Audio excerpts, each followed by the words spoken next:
All right, it's Wednesday. Yesterday we talked about the background behind why Joseph felt this need to go and pray, why he was so confused and what was going on with all the different churches. And today we're going to be talking about what he did once he had that confusion. And I invited you yesterday to think about some things that you're maybe confused about right now and maybe you feel are impossible to decide upon. Because today we're going to be talking about what to do when you are confused.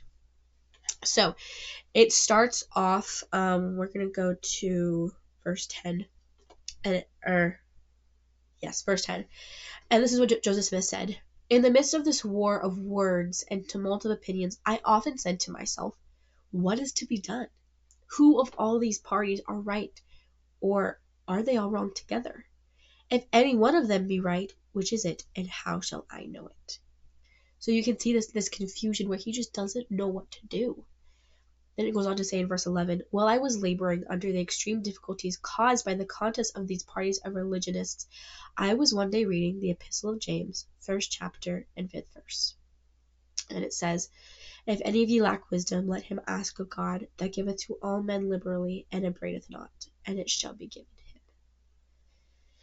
Then I love this next part. In verse 12, he says, never did any passage of Scripture come with more power to the heart of man than this did at this time to mine. It seemed to enter with great force into every feeling of my heart. I reflected on it again and again, knowing that if any person needed wisdom from God, I did. I love this. I love verse 12 because it really speaks to me, because I've had that experience of like not knowing what to do, and I immediately turn it and God gives me the exact verse I need. And so I think the part that people focus on is, Joseph had this question and he went and prayed, which is a big part of it. But this one part that gets overlooked is God's hand in it. Because if he hadn't have read that verse, he wouldn't have had that thought to go and pray. And then the church wouldn't be here. But because he read that verse and because it struck him so hard, and he said, it seemed to enter with great force into every feeling of my heart. Because he had that experience and because it struck him so much, he was like, well, now I have to do something. And he did do something. And so I love that part because it really speaks to me.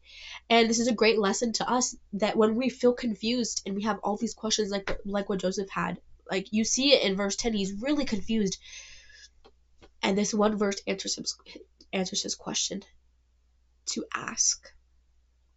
And then what happens when you ask? And so what's confusing? What do you have questions about in your life? And I invite you to today maybe find a verse that answers that question. I bet that if you go and open the scriptures, you'll more than likely find a verse that will help. And then I invite you to take some time to ask God, because he will answer you. And so what I think I'm going to title this episode today is It All Started with a Question. Joseph Smith had a question. He was confused and he wanted answers. And tomorrow we'll find out what he does. But today, as you have confusion and as you have questions, you can take them to God and he will answer you. And I promise it can be pretty magical. So go ahead, take some time today to do that. And I'll see you tomorrow. Bye.